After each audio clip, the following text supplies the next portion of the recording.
Hallo und herzlich willkommen. Es begrüßt euch euer Carsten Schaefer.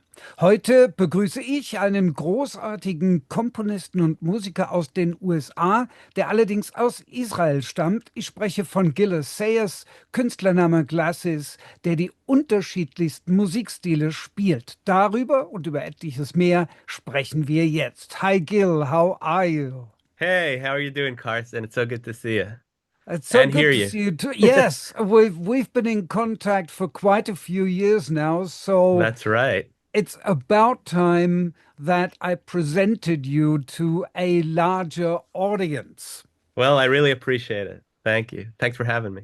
Oh, thanks for doing this. Yeah. Now, I introduced you by saying that originally you come from Israel, but then you moved to the US. Tell us about your path from there to there. Yeah. I moved to the United States 10 years ago. Um, it was something I had planned to do for a very long time, but it just kind of took a long time. I had to, for various reasons, I married, so my wife, she was studying in Israel, and I had to also save up money and stuff just so to make it happen. So I was finally able to make it happen in 2015. We moved, my wife and I, and ever since then I've been located here in on the West Coast in Oregon. Mhm. And if you're asking for the reasons why I moved, well, there are many reasons.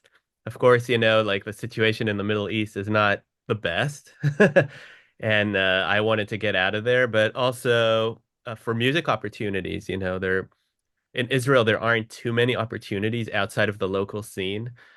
If you want to tour, you have to fly somewhere else because you can't really tour around Israel. Um, so yeah, I just wanted more opportunities in music and hopefully to be able to play with more artists and tour and stuff like that. So that's another reason I moved. Yeah. Let's get the obvious elephant out of the room. Uh-huh. We have this situation with Gaza, with Right. Palestine and Israel. What's your take on this whole situation? And my take is, of course, that it's horrible. It just breaks my heart to see all the suffering and killing that's happening every day, and I just want it to end. I could talk about that for hours, but let's just say I think that I really, really do not like the direction in which Israeli society has been going, and the government, I think, is absolutely horrendous right now, extremely right wing extremist. Um, and it just breaks my heart, to see it and see them going in this path of destruction and, obviously like every day hundreds of people dying in Gaza and people starving and it's heartbreaking. That's all I can say. And I just want it to end. I have very little influence. Oh, I have no influence over what happens there. I can't even vote anymore because I don't even live there. So all I can do is cry. Yeah. Yeah, But that yeah. that right-wing shift is Right. recognizable all over the world. I know, I see that even here in the United States, and it's heartbreaking. That's all I can say. And I'd like to believe that it'll change, but it feels like things are going to get a whole lot worse before they get better. You know what I mean? Yeah. Have you realized any change in your daily life or in things that belong to your daily life since Donald Trump took over as president? Because we hear all these horror stories, but of course, we live Yeah. here in Germany. You live there, you experience it. It's Right. so. I mean, the only thing that I personally maybe have noticed in my own personal life is maybe the tariffs affecting prices, although that's only kind of starting to happen and everything changes every day. So, he changes his mind every 5 minutes. Who knows what's happening? But, I'm also lucky. I'm a white man, so obviously it's not going to affect me as much as probably other people, but obviously I hear on the news everything that's going on and it's terrible. Let's get to your past. Do you come from a musical family? I do come from a musical family. Both my parents are classical musicians. They've played in an orchestra their whole life. My brother was a pianist as well. He quit and got into computers, as a teenager. But he was a really gifted classical pianist. So yeah, I grew up with music all around me. I played violin as a kid, and then I switched to piano a little later on. I have to laugh about this a little bit. What you said about your brother. So he switched from tinkling the ivories to tinkling the keyboard. Exactly, yeah. He actually works now for Apple, so he's doing pretty well. Yeah. Obviously, yes. Yeah. So you are a classically trained pianist, right? Yes, though I didn't most of my classical training was actually on violin. I played violin from the age of 5 or 6, and I, rigorously practiced and just spent hours a day working on that. My parents really wanted me to be a classical violinist because that's the world they come from, and there was a lot of pressure on me also to go in that path. But the piano was kind of my escape because there was a lot less pressure on me. It was my second instrument. I picked it up basically. My parents wanted me to learn music theory, so they told me I should take some piano lessons as well, but they weren't listening to me all the time. They weren't telling me what to do. So I had a lot more freedom, and that kind of gave me a different feeling of peace and calm. And so I did play classical music on piano for a few years with a teacher, but I pretty quickly switched to improvisation and jazz and then songwriting and stuff like I have to ask you, because my parents made me play the recorder when I was 6, and my that. mother made me play the guitar, which initially I hated when I was 12, but I started to love it later on. Did your Oh, no. parents make you play instruments, or did they meet with little opposition from you because you liked it? Well, yes, they made me practice the violin. There were days where there was a lot of opposition, that's for sure. I just wanted to play my Game Boy all day. That's what I wanted to do, really. Of course, I've always loved classical music, and I still do to this day.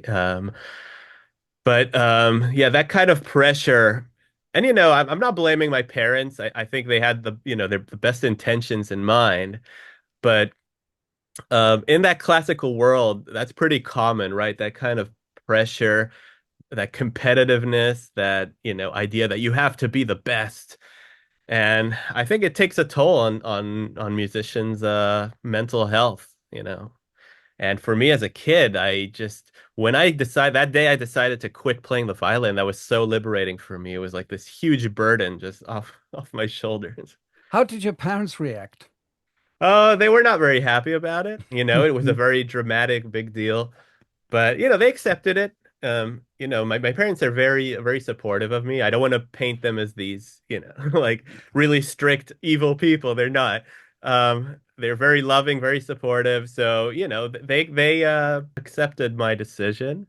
And yeah, and after that, when I told them, this is what I want to do. I want to play jazz. I want to study other types of music.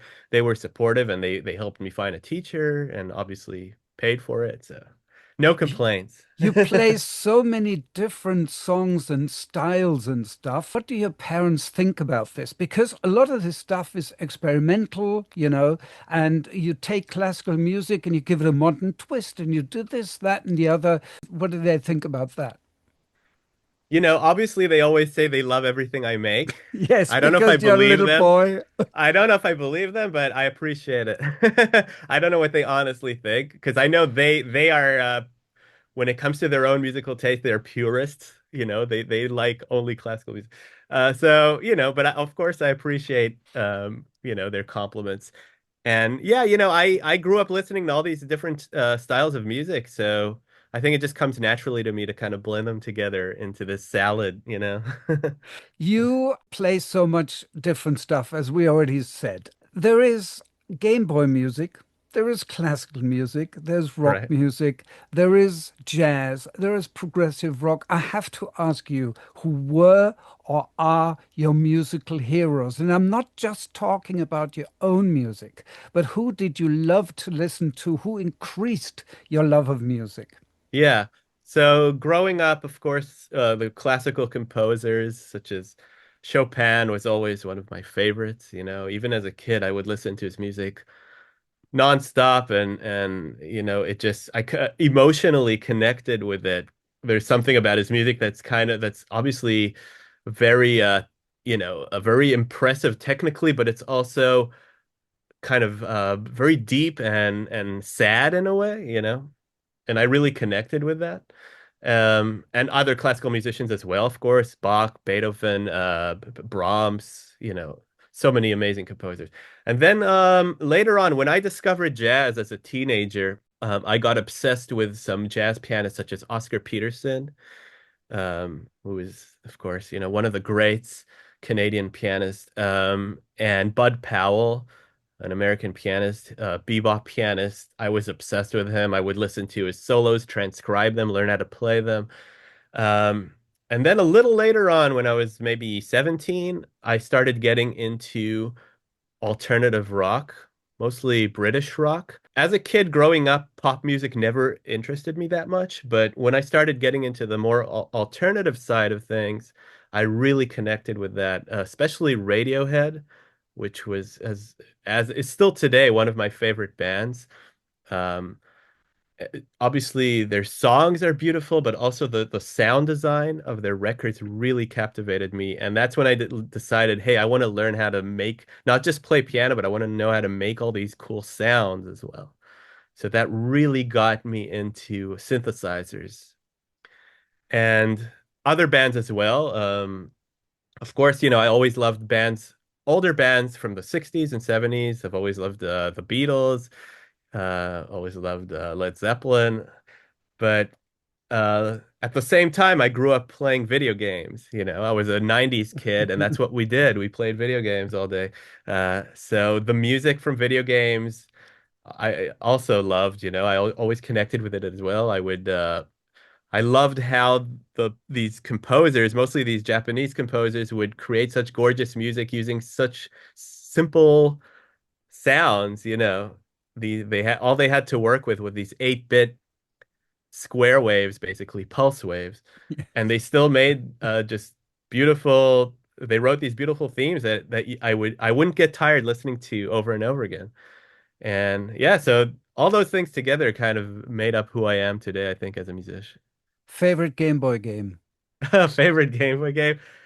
Zelda Link's Awakening was always one of my favorites. That's one of the first I got as well.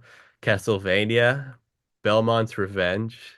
I love that one. You said you played Game Boy as well, right? Yeah, but only like Tetris and I think Yeah. for Formula One or something, Oh, race yeah, game. yeah, yeah. I'm just useless when it comes to pushing all these buttons forward, backward, and when it comes to joysticks and then like additional stuff underneath the game, I'm lost. I'm too old for that, man. Oh, yeah. Well, just so you know, about Todd Rundgren is a huge gamer, and he's older than you, a lot older than you, so there's no excuses. I know, and he is, I mean, I remember that in 1978, I think he said that he didn't really enjoy making videos anymore because music videos were taking over. And 2 years later, MTV started. So Mm. he was really prophetic when it came to that. Oh, yeah. Well, he's a genius in many respects, All yeah. right, my friend, let's get the other elephant out of the room. Since you mentioned the dreaded words, Todd and Rundgren, one of my favorite musicians for almost 50 years now. I have to ask you this. You played with Utopia. Were you a fan of his music before they asked you to play with them? I would love to say yes, but unfortunately, I didn't really know his music before that. So of course, I knew a few of his hits. I had heard them, but I couldn't even associate his name with them because growing up in Israel, I don't believe his music was ever played on the radio there, unfortunately. I don't know why, because we'd get all the American hits from other artists, but I don't think his music would, maybe it was, when it came out, but that was before my time, so I'm not sure. So I wasn't really familiar with it, but of course, as soon as I heard Utopia's music, I absolutely loved it because it's right up my alley, it's I think that like the songs are great, the musicianship is amazing. Especially the early Utopia stuff, even though it's very proggy, it never feels like it's technical for the sake of being technical, which is an issue I have with a lot of progressive rock music, especially nowadays, where it just feels like they're just trying to show off, you know. I never felt that way with Utopia's music. It always, even when it was more complex and progressive, it still was beautiful, beautiful melodies, really catchy, great sounds. You know, the synthesizer sounds, the guitars, they always sounded amazing. Obviously, his vocals are incredible. Mhm. His harmonies. Yeah, I'd say that ever since I started playing with Todd, he's been a huge influence on me and my S- writing as well. Yeah. So, how shocked were you when you took a deep dive into his music, particularly also Utopia, then discovering all that music that you had no idea existed? Well, I'm still shocked to this day. Every day I discover some amazing things he's done. Um, you know, he's done so much, and not just in music, you know, like I mentioned to you earlier. I mean, he's a computer programmer. He's worked with Apple. He helped them develop a tablet in the 80s before the iPad was even a thing. And he's done just so much, you know, in the video world as well. He's a pioneer. And he's collaborated with so many people. Obviously, he's an amazing performer and songwriter, but he's also an incredible producer. Produced Meatloaf's Bad Out of Hell. He produced Badfinger, all their hits.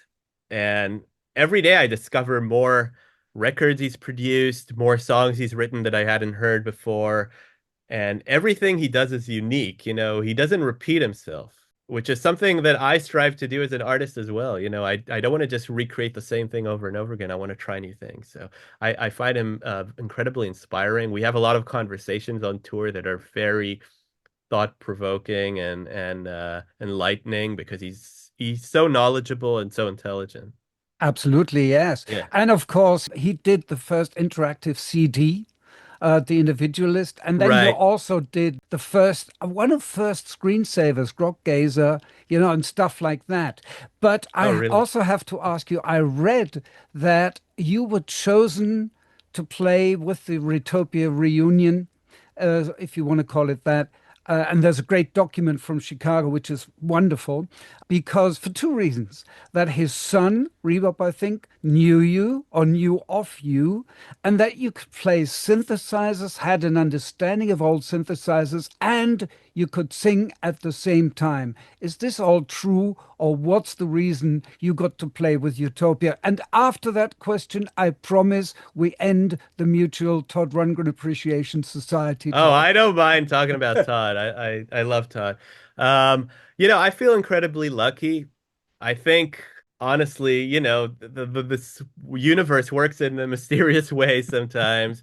And you know, I think I was just in the right place at the right time. So I met Rebop, Todd's son. I did not know he was a son. I didn't really know much about Todd at the time. I was playing in his basement with a friend.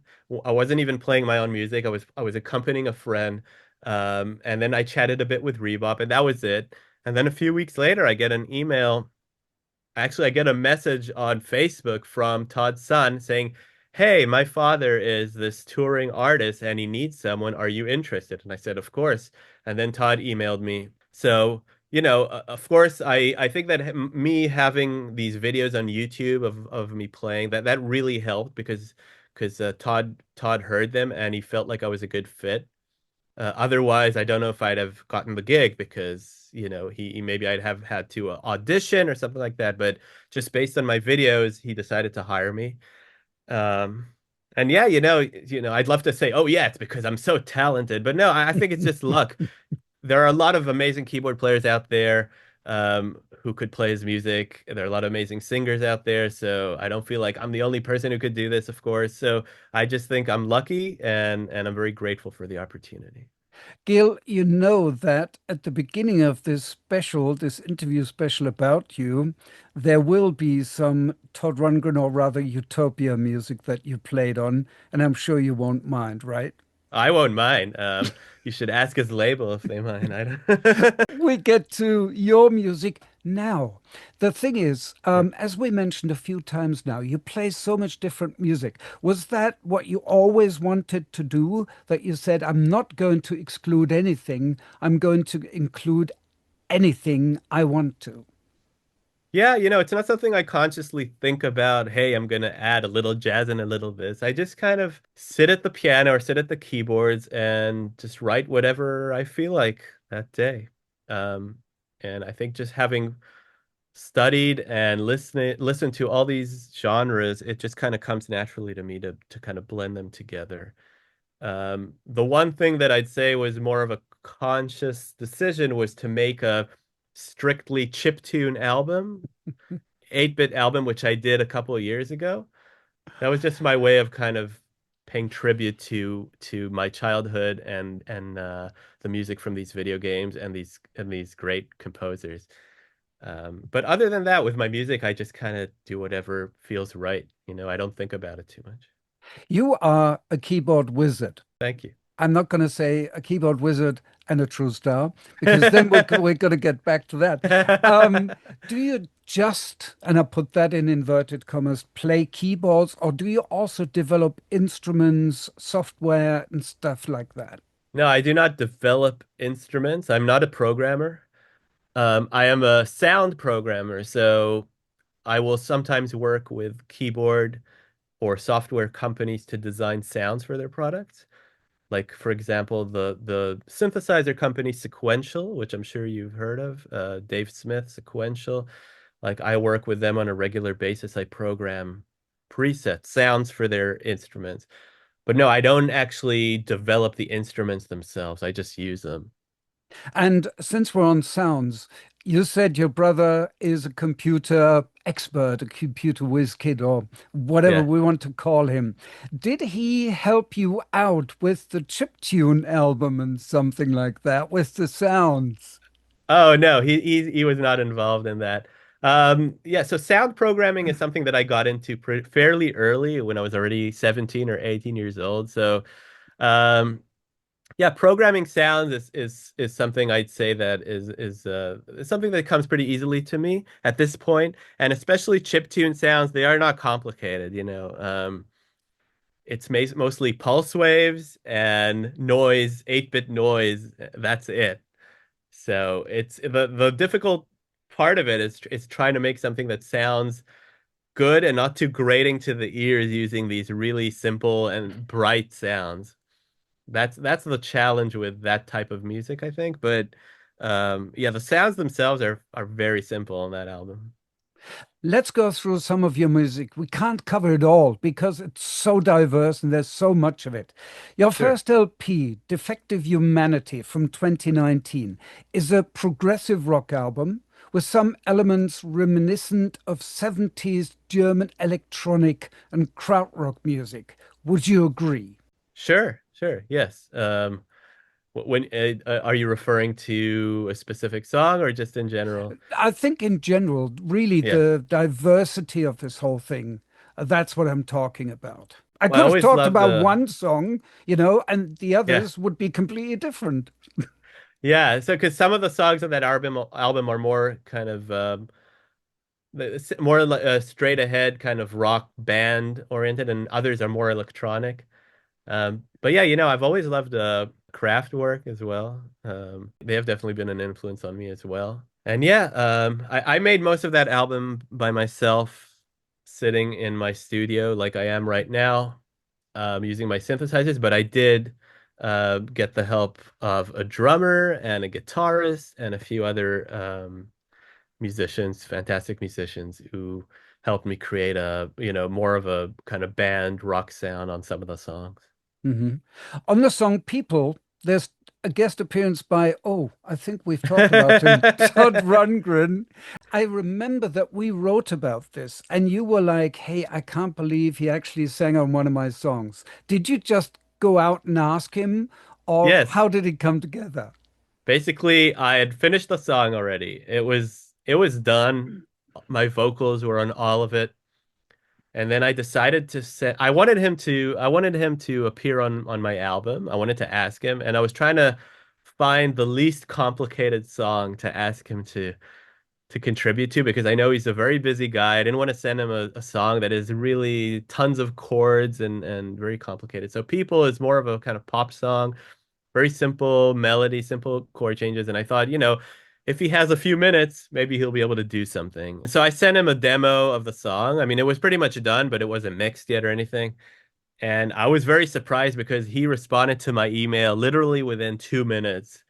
I sent him an email and boom, email comes back. He's like, sure, send it. Send it over. And so I sent him the tracks. He recorded the vocals on a cruise because he was on a cruise at the time performing. He went to his cabin. I can't even believe it, really, that he would take the time to do that on a cruise. Went to his cabin, set up a microphone, recorded the vocals, and then he also recorded a guitar solo. I'm not sure if he did that later on. I can't remember. Yeah, so then I basically, he sent me back these tracks. I had his vocals. He added a lot of harmonies in the chorus. He recorded himself singing the verses as well. And he added this beautiful guitar solo. And then I kind of edited it. I decided, okay, I'll sing the first verse.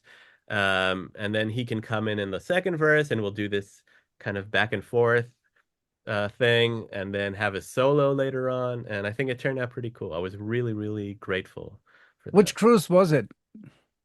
Oh, I do not remember because I was not on it. One of those rock cruises, right? Probably, yeah, yeah. Yeah, yeah. Now, Rock and romance. I don't know. would you like to do that? I have done one cruise called Rock and Romance. That I wasn't making that up. It's a real cruise. Uh, but I actually was not playing with Todd on that. I was playing with Jason Sheff from the band Chicago at the time, but Todd was on it. And at the time, Greg Hawkes, the keyboardist from the Cars, was playing with Todd. So we were on the same cruise, but I was playing with a different act. And yeah, it was interesting for sure. I can't say that I love cruises because I don't, but it was a fun experience. Now, you have put out 2 volumes of the Off-Screen, the video recording series. Tell us about Yeah. those 2 CD. What's the background and what do they contain?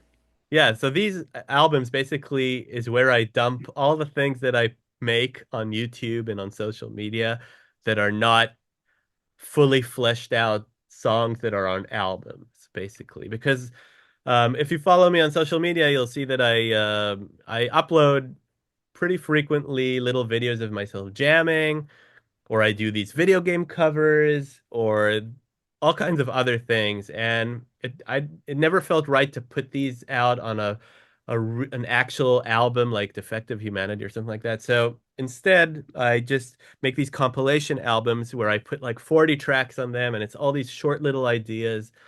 Some of them are not short, some are more complete, but most of them are not tracks that I spent months on. It's things that I did fairly quickly that are maybe not as polished, but I still wanted people to be able to listen to them if they want to.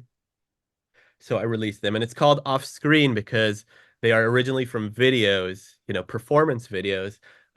So off screen, it's like I'm no longer on the screen. You can just hear it.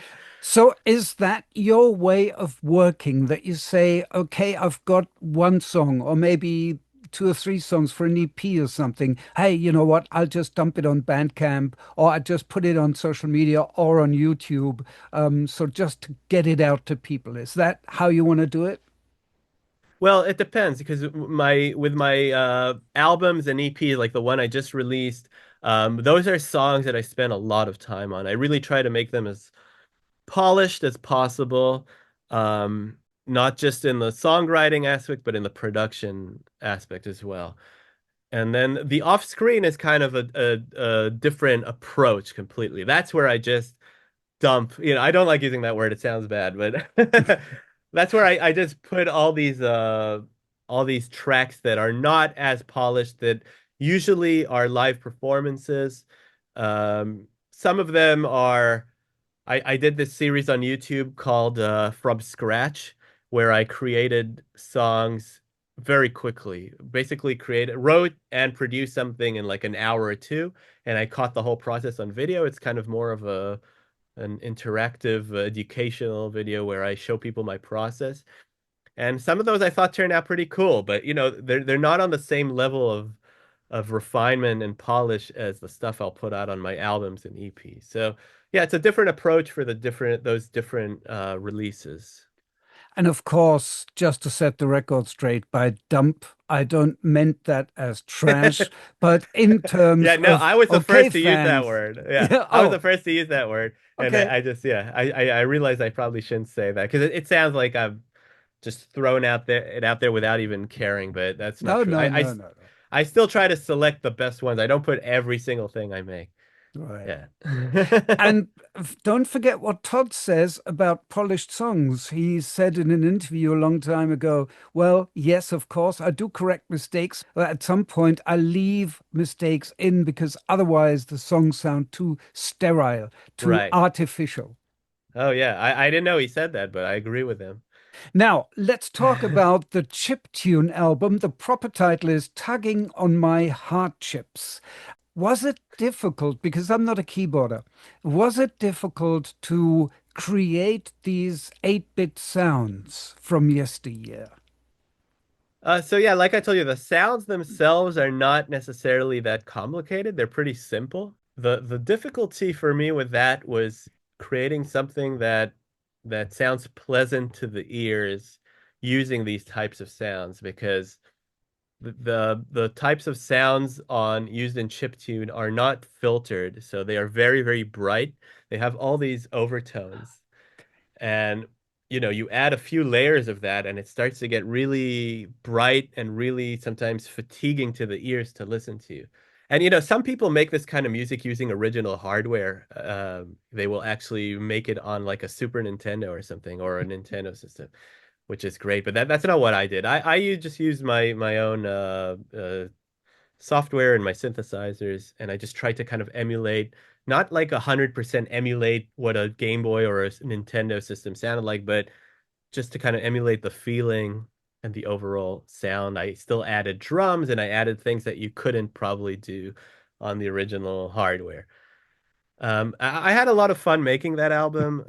I did a lot of it on the road actually, because this type of music, it's not really performed as much as it is programmed.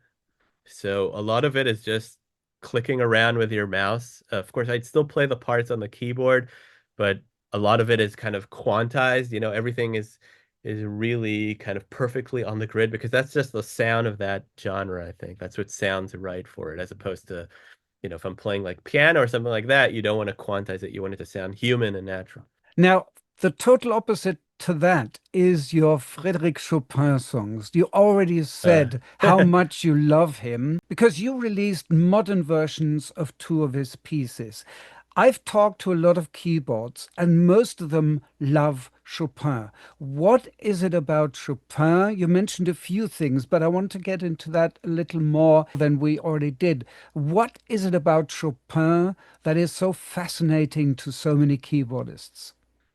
I think, well, I can't speak for other keyboardists. I can tell you that personally, I just find his music incredibly moving, like on a deep level. I hear his music and it just brings out all these emotions. And it's not just because there's a lot of technical fast passages. Not all his music is faster. He has also some really slow, beautiful compositions as well. Just something about his melodic and harmonic writing that just moves me on a deep level. And he's not the only composer who has this effect on me, of course, but I just always found him to be like I've never heard a Chopin piece that I have not loved. It is always just gorgeous. And so yeah, I've done two interpretations of his music. One of them was a prelude, an F sharp minor, number 8, and that was kind of a synth version of it where I still kind of played all the parts, but I used, I programmed sounds using my own synths and I gave it a completely different sound. Some people liked it, some people thought it was sacrilegious, and that's fine. That's to be expected, right? Of course. Uh, and then the other one was on the chiptune album that we talked about. Um, so one of the games that I told you that I liked on Game Boy was Castlevania. And Castlevania on the Game Boy game that I had, they would actually take classical pieces, like Debussy and Bach, and they would do these 8-bit versions of it in the game itself, and I always loved that. So I thought it would be cool to take a Chopin prelude. It's also a prelude, and do an 8-bit version of it. There's a video of me where I actually do play the lead part live because I thought that would be cool because it's pretty challenging. Now we have a new EP called Never Present Nor at Ease. Tell Yeah, us about this title, which seems to hint at difficult times. right. We're all human beings. We all have our struggles, our difficulties. Personally, for me, like anxiety is something I deal with on a daily basis, OCD, anxiety. So the reason I chose that title is, well, also because it's a lyric in one of the songs, and I just like that lyric, and I thought it would work for the album title in general to kind of capture the feeling because I definitely delved into the darker side of things in those songs. Mhm. Now, you talked a little bit about Ancient Song. Why did it take so long for you to release the song, and what brought about the breakthrough so that you could actually finish and release it? And do the other songs have similar stories? Yeah, most of the songs on this EP are songs that I started writing a very long time ago. I'm not sure why I didn't finish them until now. I think I just got distracted doing so many other things. And actually, when I was working on my first album, Defective Humanity, I had to select the songs that I thought would work best for that album. So I left those songs out. Some of them, at least the ones that were written back then. But I always knew kind of on the back of my mind that I wanted to release them. So I decided last year to finally kind of record them properly, finish them. A lot of them did not have yet completed lyrics or the songwrite, the composition was not complete. So I decided to finish them. Not all of them are that old though. Like some of them like Delusions and the first song on the album, Messenger of Hate. Those are more recent. I still started writing them maybe 5 years ago, but I just quite a long time ago, I suppose. But yeah, sometimes songs, you finish them instantly, and sometimes it's just you kind of have to leave them for a while and let them I don't know, let them settle and let yourself grow as an artist a bit, and then you can come back to them and finish them. Well, as you said, you added stuff like lyrics and music and so on and so forth, but did the songs change from when you started them and you finished them? Did you realize, oh, it would be good to go in that direction, which gave the songs a different mood, a different atmosphere? Yeah, so back then when I started writing them, they were not even recorded or produced yet. So I would just sit at the piano and play them. So I didn't know yet what kind of sounds I'd be using, what kind of production. So and of course the compositions were not always complete. I might have had a verse and a chorus but no bridge or something like that. And the lyrics were maybe just, partially, complete, just in pieces. So yeah, so when I decided to actually finish it, I had to mindfully decide, I'm going to complete this. I'm going to work on all the parts that are not quite done yet, all the transitions, all the lyrics, all you know, the production, of course. Choose the instruments, choose the sounds. Hmm. So it seems that you're constantly working on new material. So I have to ask you, even though we just got this EP, what's next? So one of the other things that I do that we haven't mentioned is I do this thing called MIDI art where I basically draw pictures using a keyboard. That is something that I got into just for fun a few years ago, and people loved it. It's actually the most successful thing I've ever done personally because those videos got hundreds of millions of views. And so it's more akin to, I guess, playing a game than writing songs. I guess it's kind of like this fun challenge where you try to create a composition that sounds good, but also looks like something in the software. Basically, looks like you're drawing an animal or a musical instrument or something like that in MIDI software. Um, and I play them live. So, I hit record, I play them, and then you can see the picture take shape. So that's something that I've been enjoying, and I decided to release a book of these compositions. So that's something I'm actually just about to announce maybe tomorrow or the day after, I am releasing an actual physical book of sheet music with 50 of these. Is there an easy way to explain to non-keyboardists and Yeah. non-experts in that field how you draw by playing a keyboard? Yeah, it's difficult to explain without seeing it, but if you're not familiar with the way music software and MIDI work, but basically MIDI is how to explain it. You could probably explain it better than I do. It is a way for different musical instruments to communicate with each other, Yeah. digital instruments for the most part. And MIDI software or music recording software, if I record myself playing a note, it'll appear as a little bar or a little dot in the software. And the higher the note, the higher it'll appear on screen.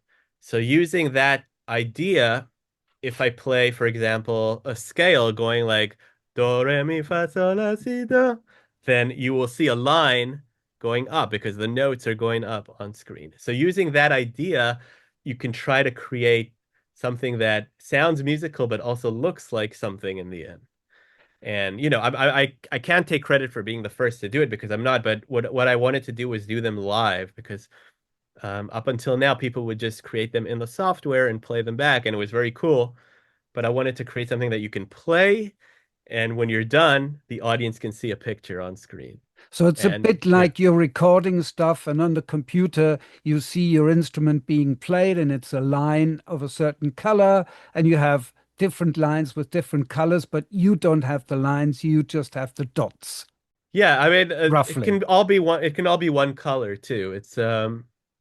Okay. Yeah, it's really it's something that is it's so simple to understand as soon as you see it, but so difficult to explain in words to if you're not familiar with this kind of with MIDI and software. So I think like anyone who wants to understand what it is, just check out one of my videos. I think you'll get it immediately because just judging by the response these videos have received, obviously it's not just musicians who like it and people get it instantly. So yeah, it's just kind of a fun side project for me. It's not something I intended to do regularly, but because people loved it so much, I just kept doing it, and I've written dozens of these compositions. You have just mentioned the book, which is a wonderful segue to my next question. Uh-huh. It's commercial time, my dear Gil. Tell us where people can find you. Where can they find your product, your music, social media, websites, so on and so Right. forth? I'd say it would be hard not to find me if you search for me because yeah, all you have to do is go to Google, type in my name, Glasses, or Glasses is my artist name. That's Glassys, or you can even type in my real name, Gil Assayas, and I'm on every platform that people use, so YouTube, Instagram, Facebook, Twitter or X, whatever you want to call it, TikTok. Bandcamp is where you can find my music if you want to purchase an album, which of course I'm very grateful for that in this day and age when anyone can just stream it. When people do actually go out of their way to buy something, it means a lot to me. And then I have a Patreon as well where people can subscribe and they will get exclusive content. I will release, basically behind the scenes stuff and also everything I ever make ends up on there as a free download. And yeah, I think it's pretty easy to find me there. Do you also have a Discord group, as a lot of bands have these days? I do not. I wanted to set one up, but then I never got to it. And maybe I'll do that in the future. What I didn't ask you, because we've known each other for a bit, so your name is so perfectly normal to me. Where does the name Glasses come from? Is that a mixture of your first and last name? Exactly, that's all it is. I took my first and last name, got rid of most of the vowels, and you end up with classes. Yeah. Okay. Now, Yeah. I have a few more questions which don't have anything to do with your music per se, Yeah. but I'm interested all the same. Yeah. Right now, at this very moment, I know it's probably going to change within the next 5 minutes. Which one record would you take to the desert island with you? Oh, wow. It's such an impossible question because Like anything you listen to, if you only listen to one record, you're gonna be tired of it eventually. I know it's just a little game right now. Yeah. On the spot, what would you take? What would I take? Maybe The Bends by Radiohead. I love Okay. that record. Yeah. And another thing, you know how it is. Sometimes a song invades your head and stays there and develops into a total earworm. You can't get rid of it, no matter how hard you bash Oh your head yeah, that against the happens every wall. day. Is there something recently that fits that description? Uh oh, actually I just did this I was just a guest on the this year I was a guest on a YouTube channel called Pianote that I know does piano. Yes, yeah. wonderful. So they do these challenges and they did this for me as well where they will play a song, a pop song that you don't know, and they will only play the vocals and the drums, and then you have to kind of arrange it on the spot. So I just did that, and they just released a video of that, and that was a pop song by Bruno Mars and Rose. I don't know how to pronounce her name, and I think it's a terrible song, but no, I don't think it's a terrible song. I don't love it. But that got stuck in my head for a while. I didn't Apata, know I think that it's one. called Apata. I It's didn't know yeah. that one. I didn't know Um, either. That's why I had to do that challenge. all right, and I don't even know that they put you on, so I have to watch that video. Oh yeah, it's it's fun. Their editing is very entertaining, and then they we did a whole bunch of videos, so they're going to release more of them in the future. Yeah, Okay. that was fun. Yeah. Dog, cat, or goldfish? Oh, dog for sure. All right. And another thing, is there something from your very early childhood that you still possess that has weathered the storms of time and that you're very happy that you still have it? My Game Boy for sure, and also my drawings as a kid. I used to draw a lot. I don't have it with me here in America, but my parents still have it. They kept everything, so it's always fun to look through that. When you say the Game Boy, it's one of the black and white ones, not one of the color ones, right? Oh yeah, yeah, the original. I don't have that's with my brother, I think. He has it. But yeah, we kept them. We kept the original Game Boys. They still work. It's pretty amazing when you think about it. This device is what, like over 30 years old and still works. You know, Pretty when amazing. you talked about your love of Game Boys, I should have hated you because uh, 5 years ago I moved house and I chucked all my Game Boys and Game Boy games away. And now Oh. I seriously regret it. Thank you, Gil Oh, Assayas. well, it's actually really easy to buy a Game Boy. Now, you go into any like vintage game store, you can usually get one for like $50 or something. But it's different when you have your own one. Oh, for sure.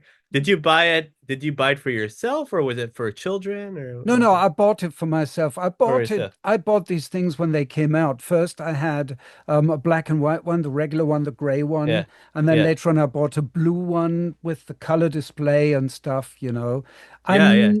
I never really played computer games very much. I remember I played what's it called? King's Quest, if you know that Mm. one. A Uh-huh. very early one from the 90s or Yeah, yeah, something. yeah. And then Larry Laffer. I don't And know that. that's about as far as it goes with me. You know, Yeah. today I sometimes play a few games on my cell, but Yeah. that's about as far as it goes, you know. Yeah, it's hard to find time as an adult, as a busy adult to play games, but I still play games with my wife. That's kind of our shared hobby. We'll play usually these really long Japanese role-playing games, RPGs, hmm And and when yeah. you play a competitive game, does she whoop your behind? We do not play competitively. Okay. And no, she because I grew up as a gamer and she didn't, so I'd always whoop her behind. Okay. Very last question. We've talked about all sorts of things from your life, but is there something else which is very important to you, very dear to your heart, that you would like to tell our listeners?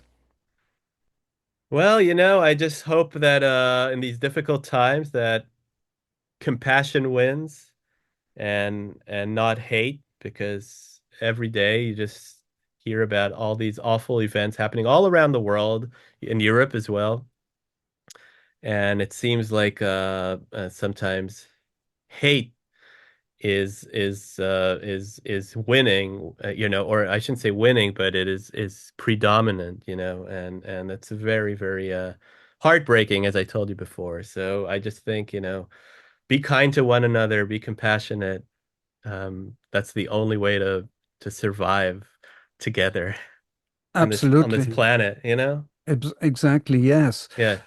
Gil Assayas, thank you so very much for this wonderful interview, Thank which you, we Carson. which we actually made happen, even though we both got the times wrong. We're not going to tell anybody about that because Oh, people are you going to just say, "Are did. these guys?" Oh But exactly how it went, we're not going to tell anyone yeah. because people are going to say, "Are these guys too stupid to Oh to yeah. I to guess we are. convert times?" It's been absolutely wonderful. Thank you also for the great, great music. Give us a lot more over the many years that you are still on this planet, and hopefully me too. Oh yeah. And when we have a little body of work in the future, I will write to you again and ask you for another interview if that's okay with you. Oh, for sure. Anytime. It was such a pleasure talking with you. And thank you again for all your support. I genuinely appreciate it. I'm sorry you have to dub all this stuff. That's probably a lot of work. But it's fun. Let me Is tell it? you. And actually, I'm not a fan of AI in terms of replacing creativity, as a lot Oh of yeah. people do, but AI to help you, like, for example, enhance the sound quality of interviews, do away with all the reverb and stuff, Right. or help transcribe scripts and so on and so For forth sure. Yeah. is a Use it as great a thing. tool. Yeah. Yes, Yeah. Yeah. absolutely. Oh, how Great. about how about you and AI? Oh yeah. So I'm the same as you. I'm not a fan of I have ethical issues with these AI companies that take people's work without their consent to train AIs that are purposefully made to try and replace them, because that is deeply unethical. And it's now we have to wait and see if the courts think it's illegal, which, there are all these lawsuits going on, but it could take forever until we find out. But yeah, if AI is created ethically and it's used as a tool, then, sure, I'm all for it. I mean, we all use AI anyway on a day-to-day basis for translation, for anytime we search for something online, anytime we go on social media, there's an AI deciding what we're going to see and what we're not going to see. So, I mean, we all use AI whether we like it or not, but I just think it's very important for it to be made ethically.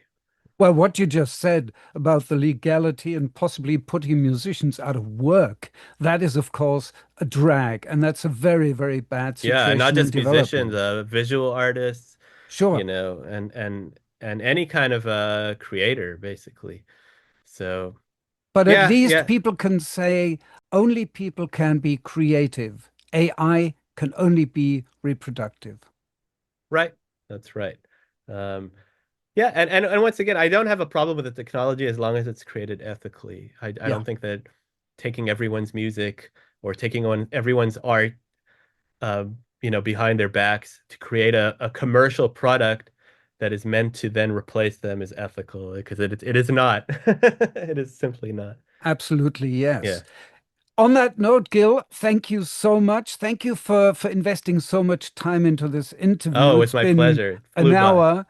Yeah, Wonderful. Thank you very much. Until we meet again. sounds good. Have a great night, Carson. It's And you have a great day. Thank you. Bye bye. Bye.